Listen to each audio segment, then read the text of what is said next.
Hello hi and welcome to Dhanya's classes.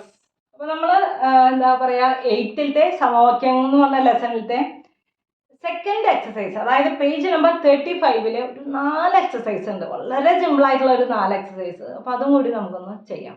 Okay, സമയങ്ങളായിട്ട് start ചെയ്യല്ലേ. അതിനേക്കാൾ മുന്നേ നിങ്ങൾക്ക് വീഡിയോ നമ്മുടെ ക്ലാസ് കണ്ട് ഇഷ്ടപ്പെടുകയാണെന്നുണ്ടെങ്കിൽ തീർച്ചയായിട്ടും എൻ്റെ ചാനൽ ഒന്ന് സബ്സ്ക്രൈബ് ചെയ്യണം, നിങ്ങളുടെ കമൻറ്റുകൾ അറിയിക്കണം, ലൈക്ക് ചെയ്യണം, നമ്മളൊന്ന് സപ്പോർട്ട് ചെയ്യണം. ഓക്കെ, അപ്പോൾ നമുക്ക് സ്റ്റാർട്ട് ചെയ്യാം.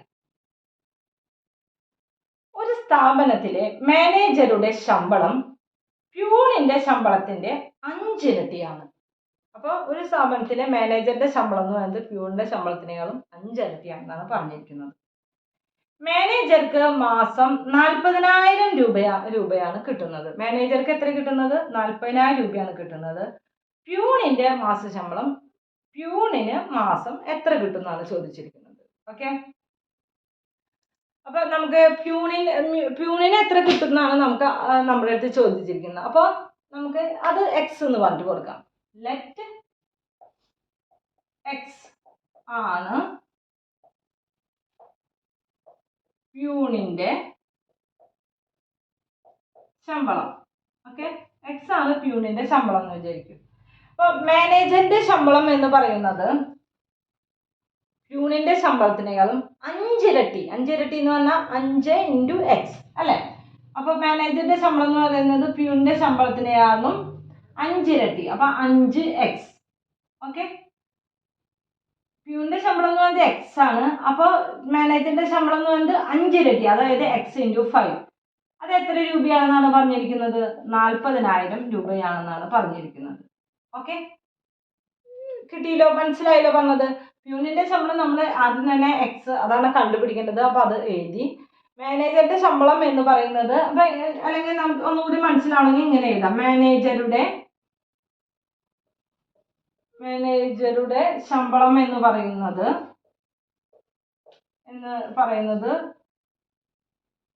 പ്യൂണിന്റെ ശമ്പളത്തിന്റെ 5 ഇരട്ടി അല്ലെ. ഓക്കെ, മാനേജറുടെ ശമ്പളം എന്ന് പറഞ്ഞിട്ട് നമുക്ക് എത്രയാണ് കിട്ടിയത്? 40,000 രൂപയാണ് അവർ തന്നിരിക്കുന്നത്. പ്യൂണിന്റെ ശമ്പളം എന്ന് നമ്മൾ പറഞ്ഞിരിക്കുന്നത് എക്സ് ആണ്. 5 ഇരട്ടി എന്ന് പറയുമ്പോൾ x × 5. അപ്പൊ 40,000 = 5x. x × 5 എന്ന് പറയുന്നത് 5x. ഓക്കെ, ഇത് തന്നെയല്ലേ നമ്മൾ തിരിച്ചെഴുതിയിരിക്കുകയാണ്. ഇതിനെ നമ്മൾ ഒന്നുകൂടി അങ്ങോട്ടും ഇങ്ങോട്ടും തിരിച്ചെഴുതി. 5x = 40,000. കിട്ടിയത് കണ്ടോ? അപ്പൊ ഇത്രയേ ഉള്ളൂ. അപ്പൊ 5 ഇരട്ടിയാണ് മാനേജറിന്റെ ശമ്പളം. അപ്പൊ 5x = 40,000. ഈ സമവാക്യം കിട്ടി കഴിഞ്ഞാൽ എഴുതാൻ എളുപ്പല്ലേ. എന്ത് ചെയ്യണം? എക്സിന്റെ ഒരു സൈഡിലും നമ്പേഴ്സിനെ മറ്റു സൈഡിലേക്കും കൊണ്ടുപോകണം. എക്സിന്റെ ഇതെന്ന് പറയുന്നത്, അപ്പൊ എക്സിനെ നമ്മൾ ഇവിടെ നിർത്തി. 5 എന്ന് പറയുന്നത് ഗുണനത്തിലാണ് കൊടുക്കുന്നത്. അപ്പൊ അങ്ങോട്ടേക്ക് പോകുമ്പോൾ നമ്മൾ അതിനെ ഹരിക്കണം. അപ്പൊ ആദ്യം തന്നെ ഇവിടെയുള്ള നമ്പർ അതുപോലെ തന്നെ എഴുതാം. 40,000 അതുപോലെ തന്നെ എഴുതാം. Divided by 5 × 5. 5 എത്ര പ്രാവശ്യം 40ൽ പോവും? 8 പ്രാവശ്യം പോവും. ബാക്കി എത്ര? 3 0 = എത്രയാണ് നമ്മുടെ പ്യൂണിന്റെ ശമ്പളം എന്ന് പറയുന്നത്? 8,000 രൂപയാണ് നമ്മുടെ പ്യൂണിന്റെ ശമ്പളം. കിട്ടിയില്ലോ, മനസ്സിലായില്ലോ? അടുത്തത് നോക്കാം നമുക്ക്.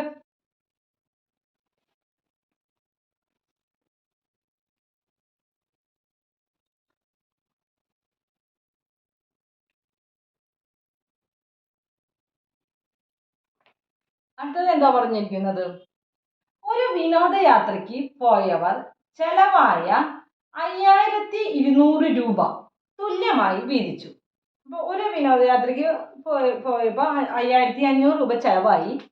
അത് തുല്യമായിട്ട് വീതിച്ചു. ഓരോരുത്തരും 1,300 രൂപ കൊടുത്തു. അപ്പോൾ ഓരോരുത്തരും 1,300 രൂപയാണ് കൊടുത്തത്. എത്ര പേരാണ് സംഘത്തിൽ ഉണ്ടായിരുന്നത് എന്നാണ് ചോദിച്ചിരിക്കുന്നത് അല്ലെ. അപ്പൊ എങ്ങനെയാണ് ഇത് കണ്ടുപിടിക്കുക? 5,200 രൂപയാണ് മൊത്തത്തിൽ ചെലവായത്.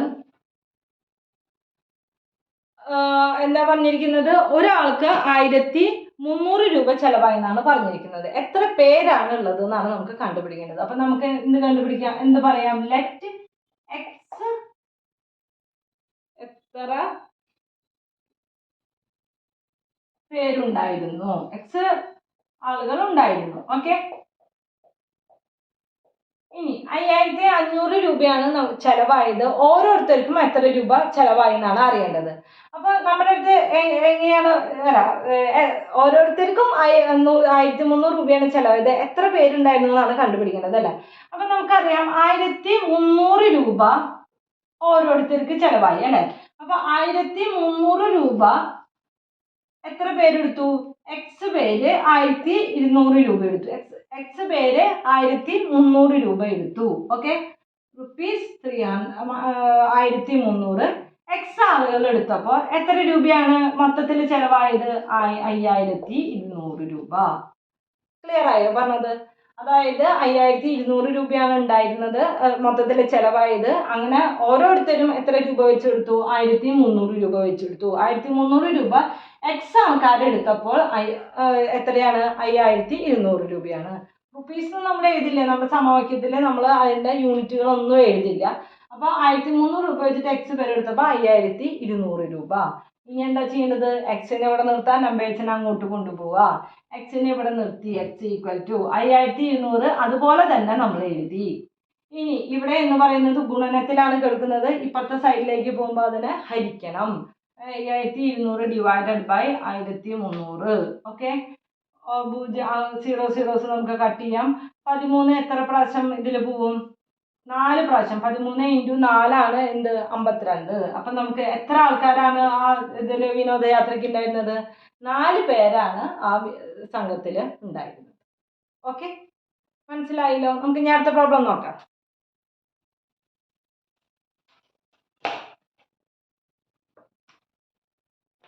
ഓക്കെ, അപ്പൊ നമുക്ക് തേർഡ് പ്രോബ്ലം നോക്കാം കേട്ടോ.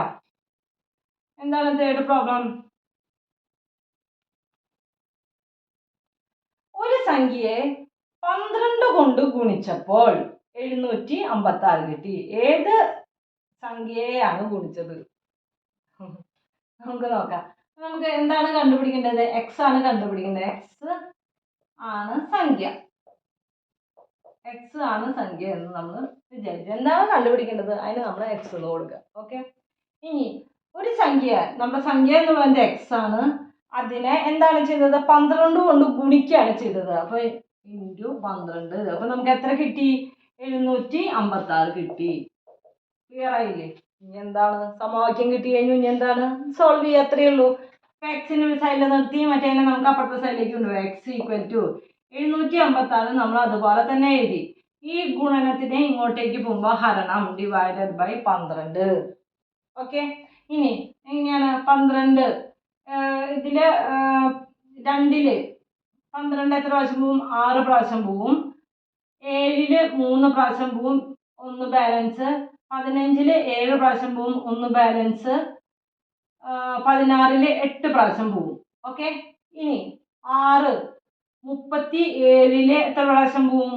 6 പ്രാവശ്യം പോവും, 1 ബാലൻസ്. 18ല് 3 പ്രാവശ്യം പോവും. അപ്പൊ ഏതാണ് ആ സംഖ്യ എന്ന് പറയുന്നത്? 63 ആണ് ആ സംഖ്യ. മനസ്സിലായല്ലോ പറഞ്ഞത്? ഒരു സംഖ്യയെ 12 കൊണ്ട് ഗുണിച്ചപ്പോൾ 756 കിട്ടി. അപ്പൊ സംഖ്യ കിട്ടാനായിട്ട് ഹരിച്ചാൽ മതി. ഓക്കെ, ക്ലിയർ ആയല്ലോ പറഞ്ഞത്? നമുക്ക് ഇങ്ങനെ നോക്കാം. അടുത്തത് നോക്കാം. ഒരു സംഖ്യയെ 21 കൊണ്ട് ഹരിച്ചപ്പോൾ, ഇവിടെ നമ്മൾ ഗുണനാണ് പറഞ്ഞത്, ഇനി പറയുന്നത് ഹരിക്കലാണ് പറയുന്നത്. ഓക്കെ, നമുക്ക് നോക്കാം. അപ്പോൾ ഒരു സംഖ്യ എന്ന് പറയുന്നത് എക്സ് ആണ്. അതിനെ എന്തുകൊണ്ടാണ് ഹരിച്ചത്? 21 കൊണ്ട് ഹരിച്ചപ്പോൾ എത്ര കിട്ടി? 756 കിട്ടി. ഓക്കെ, അപ്പൊ എന്താണ് ആ സംഖ്യ എന്നാണ് ചോദിച്ചിരിക്കുന്നത്. വളരെ സിമ്പിൾ അല്ലേ ചെയ്യാനായിട്ട്? ഇവിടെ ഹരണത്തിൽ എപ്പോഴും സാധാരണ ചെയ്യുന്ന പോലെ എക്സിനെ ഒരു സൈഡിലും നമ്പേഴ്സിനെ നമ്മൾ അപ്പുറത്തെ സൈഡിൽ നിർത്തും. അപ്പോൾ ഇവിടെ എങ്ങനെയാണ് വരിക? എക്സ് അതുപോലെ തന്നെ എഴുതി, 756 അതുപോലെ തന്നെ എഴുതി. ഇവിടെ ഗുണനത്തിൽ ഹരണത്തിലാണ് കിടക്കുന്നത്. ഇങ്ങോട്ടേക്ക് പോകുമ്പോൾ ഗുണനം 21 ഗുണിച്ച് നോക്കാം. നമുക്ക് എത്രയാ കിട്ടാന്ന് നോക്കാം. 756 ഇൻറ്റു 21 എത്ര കിട്ടും? 6ഉം 5ഉം 7ഉം 12 ബാലൻസ് 1 11 ബാലൻസ് 1 15.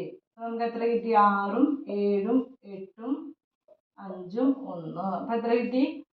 Equal to 15,870 76. ഇതാണ് ആ സംഖ്യ. ഈ സംഖ്യയെ 21 കൊണ്ട് ഹരിക്കുമ്പോഴാണ് നമുക്ക് 756 കിട്ടുന്നത്. ക്ലിയർ ആയല്ലോ? എളുപ്പമല്ലേ ചെയ്യാനായിട്ട്? ഈ എക്സസൈസ് വളരെ ഈസിയാണ് ചെയ്യാനായിട്ട്. സമവാക്യം എങ്ങനെയാണ് കിട്ടാന്നുള്ളത് നമുക്കറിയണം. അത് നമ്മൾ ക്വസ്റ്റ്യൻ നന്നായിട്ടൊന്ന് റീഡ് ചെയ്യണം. പിന്നെ നമ്മൾ പ്രാക്ടീസ് ചെയ്യണം. എപ്പോഴും പ്രാക്ടീസാണ് പെർഫെക്ഷൻ ഉണ്ടാക്കുക. ഓക്കെ, ഇന്നത്തെ ക്ലാസ് മനസ്സിലായല്ലോ? നമുക്ക് ഇനി അടുത്ത ക്ലാസ്സിൽ കാണാം. Till then bye.